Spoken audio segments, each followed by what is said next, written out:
Teresa, I could not take my eyes off your gold dress in the film. Oh, I know the experience. Oh, look, yeah, I even had the he same likes- experience. Yeah. yeah, boo power. Is that something you would wear today? Yeah, absolutely. It's vintage Holston, and we were really excited to find that dress. I think it's so beautiful, and yeah, it was also comfortable to wear. We made duplicates of it, so I'm hoping one day I can take one. Oh, I was going to ask what happened to it, I because I know. want one. I did inquire, but they're like, sorry, you can't have it. I was like, oh, wow. Topher, you came up with the idea for this film, which takes place in the 80s. With my producing partner. Right, now Gordon why Taylor. did you want to, why did you want it to put in that era? It could have taken place in any era. Right. Well, we looked back we kind of looked at the landscape of films that were coming out, and we loved the 80s and the music and all that, so we made like a super 80s mix. And we thought, we grew up with Dazed and Confused, which was made in the 90s about the 70s. Okay. And we had loved American Graffiti, which was made in the 70s about the 50s. But there hadn't been one for this generation yet. Okay. And we thought it'd be a really interesting time to put a protagonist that's more like a modern day protagonist, but set against the kind of go-go 80s. Speaking of American Graffiti, Ron Howard was in that film. Yeah, that's why we went to Right. Imagine actually to And produce he it. mentored you through the producing process of this. Which is great. By the way, Brian Grazer, his partner, Right. and Ron Howard, are like the greatest producers alive. So when you say I produced the film, I kind of like, it's like saying, yeah, the kid who was getting babysat at a house, Exactly. like babysat someone. Yeah. Now, I mean, Ron Howard obviously started as an actor, and Right. most people know you as an actor. Now, Right. do you want to follow in his footsteps? Well, yeah, no, I don't think I could be a director, and certainly not as good as him. But he was also on a sitcom that took place 20 years in the past too. But we wanted this to be more like American Graffiti, where in one night you meet this cross section of kids, and we wanted to have one of those great casts. Like you know, Dazed and Confused has like Affleck and Right. McConaughey, Mila Jovovich. Similarly, American Graffiti has you know, Harrison Ford and Richard Dreyfuss and Ron and all these great actors. The 80s soundtrack in the film was great. By the time you guys were done shooting, were you sick of the music, or did you start downloading more Right. 80s music? I'm like psyched to get the soundtrack now. Yeah. Yeah. Yeah, it's an amazing soundtrack. We have some of the best 80s songs in there. Which is your favorite song? Well, Atomic Tom's covered "Don't You Want Me, Baby." Did you see that video? that yes, they I did. I loved So it. they did an amazing job on that cover. But we only wanted to have one cover. But we got Duran Duran.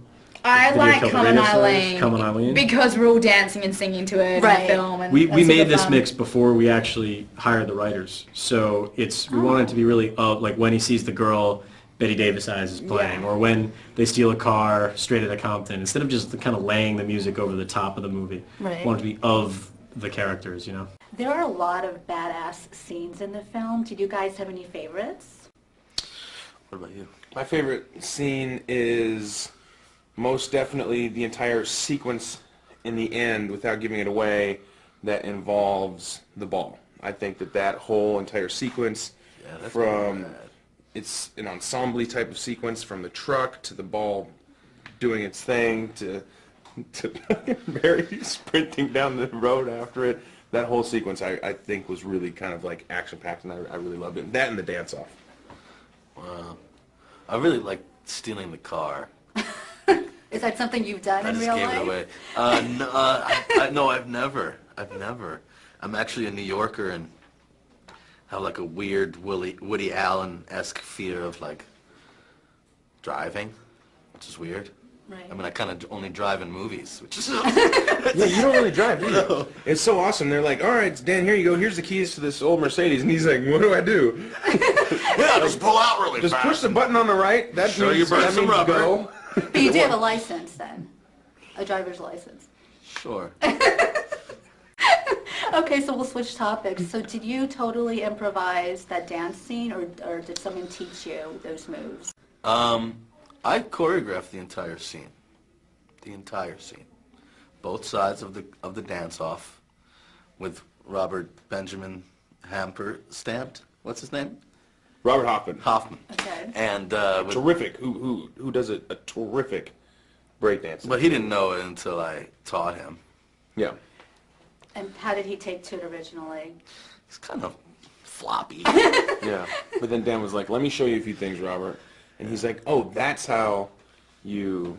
Yeah, push off the floor with the pelvis. That's how you get off the ground. Yeah. Now, did you really have to kick him in the balls? I did, yeah. He wasn't. He didn't have He was to. being ornery. But he did. He wasn't listening to my direction. So I had to do it twice. Oh gosh. And what projects are you guys working on next?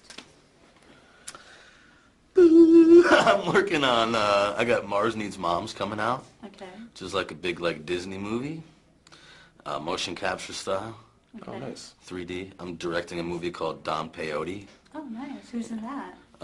Me and Jay Baruchel is in it. Okay. This guy will probably be buying Babooba. Oh, so you like him enough to put him in your next movie? He's amazing. He's fantastic. I mean, you're looking at, you know, this guy has a huge potential. You know, you never heard of a guy named Marlon Brando? Of course. Well, he had a cousin named Earl Brando. He's just like Earl. He was a big alcoholic. Well, that show is gone right now. And you're on a show at NBC right now. Yeah, I'm on a show called Parks and Recreation, which is on NBC, and I've got a movie called Moneyball, which is coming out in September, which is like a baseball movie. And I have a small part in a fabulous movie called What's Your Number, starring the lovely